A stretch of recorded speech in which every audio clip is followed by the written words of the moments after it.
Hello guys. इससे पहले हमने जो एटॉमिक स्ट्रक्चर का जो लेक्चर देखा है that is the electromagnetic theory देखा था हमने। इलेक्ट्रोमैग्नेटिक थ्योरी में हमने बोला था कि a phenomenon like a diffraction and interference can explain only the wave nature of electromagnetic radiations. ठीक है, ये देखा था हमने। और डिफ्रैक्शंस क्या होता है ये भी देखा है। और नेक्स्ट जो होता है इंटरफेरेंस क्या होता है वो भी देखा था हमने, कंस्ट्रक्टिव इंटरफेरेंस, डिस्ट्रक्टिव इंटरफेरेंस। उसके बाद में हमने एक थ्योरी देखी थी, that theory which is called as the Planck quantum theory. Planck quantum theory में जो दिया था, मैक्स प्लैंक ने दिया था कि जो एनर्जी एब्जॉर्ब हो रही है या लाइट जो आ रही है वो इन द फॉर्म ऑफ क्या आ रही है, in the form of photons या in the form of quantum. और वो कैसे मैनर में आ रही है, डिसकंटिन्यूअस मैनर में आ रही है, कंटिन्यूअस मैनर में नहीं आ रही है। तो ये जो बोला गया था, ये मैक्स प्लैंक ने बोला था, उसने एक इक्वेशन दिया था कि that the E is the energy of photon which is directly proportional to the frequency. हमने उस पर से इक्वेशन बनाए थे, E is equal to H into nu. तो h is a Planck constant having a value is 6.626 into 10 to the power -34 joule second. उसके ऊपर कुछ प्रॉब्लम भी मैंने आपके साथ शेयर किया था या बोर्ड पे भी मैंने कराया था यहाँ पे। नेक्स्ट उसके बाद में जो इलेक्ट्रोमैग्नेटिक जो थ्योरीज है जिसमें हमने डिफ्रैक्शंस और क्या बोला था, इंटरफेरेंस, जो कि वेव नेचर ही एक्सप्लेन कर पाती है। जो इलेक्ट्रोमैग्नेटिक थ्योरी है उसे क्लासिकल फिजिक्स भी बोला जाता है या क्लासिकल थ्योरी बोला जाता है। तो वो जो क्लासिकल थ्योरी है या इलेक्ट्रोमैग्नेटिक थ्योरी ऑफ रेडिएशंस है वो कुछ कंसेप्ट को एक्सप्लेन करने में क्या हो गई, फेल हो गई, पूरी तरह से फेल हो गई। जैसे कि ब्लैक बॉडी रेडिएशंस क्या होता है वो उसने नहीं बताया, एक्चुअली क्या होता है ब्लैक बॉडी रेडिएशन। उसके बाद में देखिए यहाँ पे नेक्स्ट जो दिया है that is variation of heat capacity of solid as a function of temperature, ये एक्सप्लेन नहीं किया। और हाइड्रोजन स्पेक्ट्रम क्या होता है, फोटो इलेक्ट्रिक इफेक्ट क्या होता है, ये सारी बातें उसने यहाँ पे एक्सप्लेन नहीं कर पाई थ्योरी। और ये सारी बातें हम स्टेप बाय स्टेप देखने वाले हैं। तो देखिए हमने जो बोला है इलेक्ट्रोमैग्नेटिक रेडिएशन थ्योरी, या फिर उसको बोला जाता है that is a classical theory या क्लासिकल फिजिक्स भी बोला जाता है। So that is the quantum mechanics और that's fails to explain the nature of emissions of the hot body which is called as, क्या बोलते हैं उसको, ब्लैक बॉडी रेडिएशन, या बोला जाता है BBR। ब्लैक बॉडी रेडिएशंस क्या होता है, emissions of the radiations from the hot bodies, ये उसको एक्सप्लेन नहीं कर पाया। नेक्स्ट जो है फोटो इलेक्ट्रिक इफेक्ट भी एक्सप्लेन नहीं कर पाया। नेक्स्ट है variations of heat capacity of solid as a function of temperature, ये क्लासिकल थ्योरी एक्सप्लेन नहीं कर पाई। Then line spectrum of hydrogen, ये देखने वाले हम लाइन स्पेक्ट्रम भी क्या होता है, ये सारी बातें हम डिस्कस करने वाले हैं स्टेप बाय स्टेप। तो यहाँ पे देखिए ये एक्सप्लेन नहीं कर पाई, क्लासिकल थ्योरी या क्लासिकल फिजिक्स बोलोगे। तो अब यहाँ पे देखते हैं कि क्या होता है ब्लैक बॉडी रेडिएशन या फिर emissions from the hot bodies. अब यहाँ पे देख लीजिए, ब्लैक बॉडी का मतलब यहाँ पे ये नहीं होता है कि वो ब्लैक कलर की बॉडीज होगी। Black bodies are those body which are good absorber and the good emitter. जो गुड एब्जॉर्बर और गुड क्या होगी, इमिटर होगी, जो मैक्सिमम रेडिएशन को क्या करेगी, एब्जॉर्ब करेगी, और मैक्सिमम रेडिएशंस को क्या करेगी, इमिट करेगी। Such body which is called as the black body कहा जाता है। समझिए बात को, यहाँ पे ब्लैक बॉडी मतलब मान लीजिए यहाँ पे एक बॉडी है, हमारे पास में एक बॉडी है। अब वो सारे कलर की वेवलेंथ और सारे वेवलेंथ की लाइट को क्या कर रही है, एब्जॉर्ब कर रही है, और सारे कलर की लाइट को वाइड रेंज ऑफ वेवलेंथ को क्या कर रही है, इमिट्स कर रही है। एब्सॉर्ब भी कर रही है, क्या कर रही है, एब्सॉर्ब भी कर रही है, और क्या कर रही है, इमिट्स भी कर रही है। मतलब जो अच्छी एब्सॉर्बर और अच्छी इमिटर बॉडी होती है उसे बोला जाता है ब्लैक बॉडी। ना कि ये नहीं होता है कि ब्लैक बॉडी का मतलब ब्लैक हो जाएगा, ब्लैक सरफेस हो जाएगा, ऐसा कुछ नहीं होता है। कि जो अच्छी इमिटर और अच्छी एब्जॉर्बर बॉडी होगी, मतलब कोई भी बॉडी पर अगर हम कोई भी बॉडी पर रेडिएशन अगर इंसिडेंट करेंगे, उस रेडिएशन को अगर वो ज्यादा से ज्यादा एब्जॉर्ब करेगी तो that body is called as the black body. और जो रेडिएशन वो आफ्टर द एब्जॉर्प्शन इमिट्स करेंगी उसे बोला जाता है ब्लैक बॉडी रेडिएशन। सो देखो मैंने यहाँ पे डेफिनेशन भी लिखा है कि ब्लैक बॉडी क्या होती है, an object emits electromagnetic rays that is emits the electromagnetic rays over a wide range of wavelength when it is heated। अगर कोई बॉडी को हम हिट करेंगे, अगर वो वाइड रेंज ऑफ वेवलेंथ की जो इलेक्ट्रोमैग्नेटिक रेडिएशंस को क्या करेगी, इमिट्स करेगी, such body which is called as the that body, the ideal body which emits, और मैंने अभी बोला है कि आइडियल बॉडी क्या होती है, the ideal body which emits और the absorb the all frequency of radiations, all frequency of radiations is called as the black body. उसको कौन सी बॉडी बोलोगे आप, ब्लैक बॉडी, मतलब good absorber and the good emitter body are considered to be black body and that radiation which is called as the black body radiations, क्या होता है,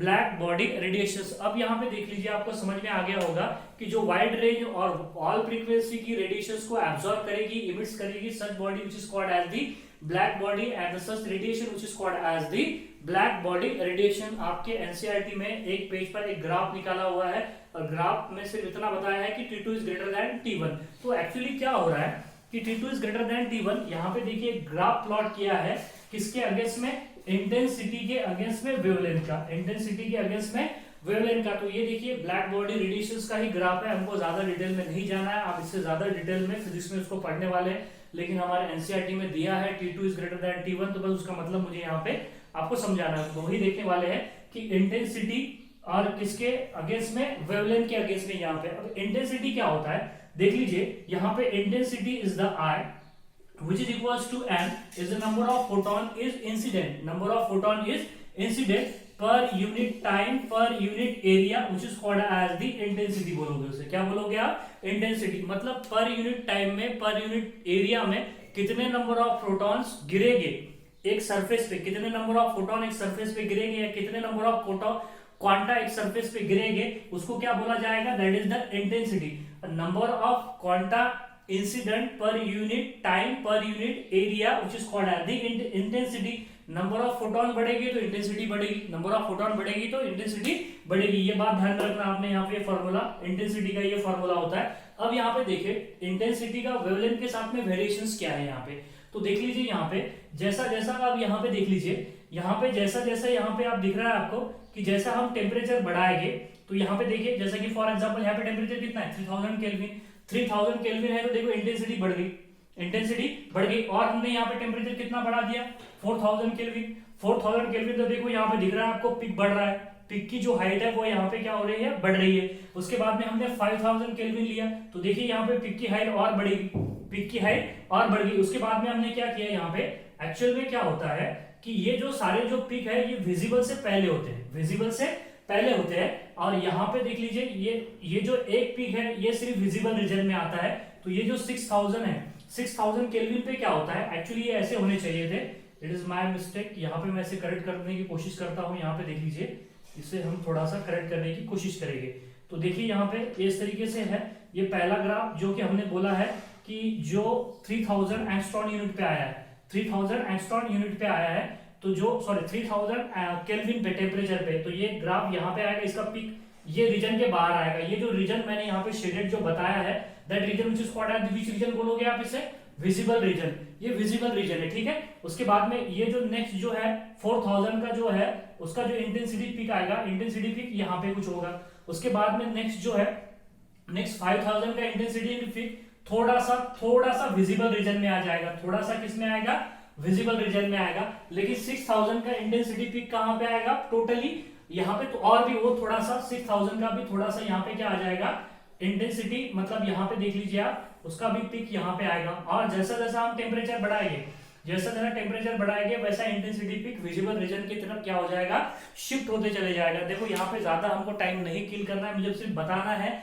कि यहाँ पे हम जैसा जैसा टेम्परेचर बढ़ाएंगे वैसी वैसी इंटेंसिटी बढ़ेगी, वैसी वैसी यहाँ पे जो है एक्चुअली जो वेवलेंथ है वो क्या होगी, घटेगी। मतलब समझिएगा यहाँ पे कि that's temperature is, that is the wavelength is inversely proportional to the temperature, inversely proportional to the temperature. मतलब टेम्परेचर बढ़ेगा तो यहाँ पे देख लीजिए वेवलेंथ क्या होगी, घटेगी। अगर वेवलेंथ घटेगी मतलब समझिएगा ये ऐसा है कि wavelength is inversely proportional to the temperature. तो यहाँ पे जो जैसा जैसा हम क्या करेंगे टेम्परेचर बढ़ाएंगे तो यहाँ पे वेवलेंथ घटेगी, वेवलेंथ घटेगी तो यहाँ पे मुझे बताइए इंटेंसिटी क्या होगी। देखिए इंटेंसिटी अपने पिक पे आ रही है तो इंटेंसिटी यहाँ पे क्या होगी, इंक्रीज होगी। इंटेंसिटी इंक्रीज हो रही है मतलब वेवलेंथ डिक्रीज हो रही है, तो फ्रीक्वेंसी क्या होगी, यहाँ पे फ्रीक्वेंसी क्या होगी, इंक्रीज होगी। तो देख लीजिए टेम्परेचर बढ़ाने से इंटेंसिटी फ्रीक्वेंसी बढ़ेगी और ये वेवलेंथ आपको दिख रहा है कि वेवलेंथ क्या हो रही है यहाँ पे घट रही है। तो एक्चुअली क्या होता है कि यहाँ पे जैसा जैसा आप क्या करोगे, जैसा जैसा टेम्परेचर बढ़ाओगे वैसी वैसी इंटेंसिटी बढ़ेगी, वैसी वैसी उसकी क्या होगी, फ्रीक्वेंसी भी बढ़ जाएगी, फ्रीक्वेंसी बढ़ जाएगी और वेवलेंथ क्या हो जाएगी, डिक्रीज हो जाएगी।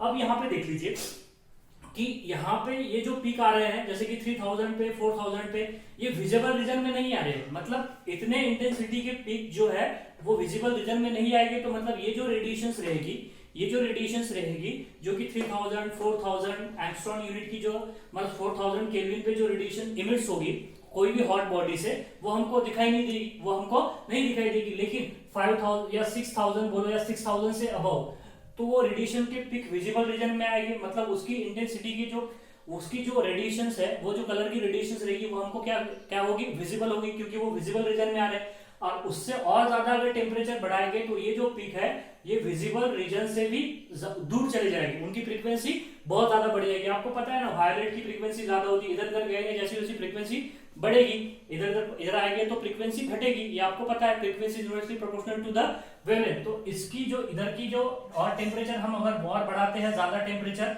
तो ये जो इंटेंसिटी पीक है ये इधर आने वाले हैं, तो वो हमको नहीं दिखाई देंगे, सिर्फ विजिबल रीजन के ही हमको क्या दिखाई देने वाले हैं, इंटेंसिटी पीक दिखाई देने वाले हैं।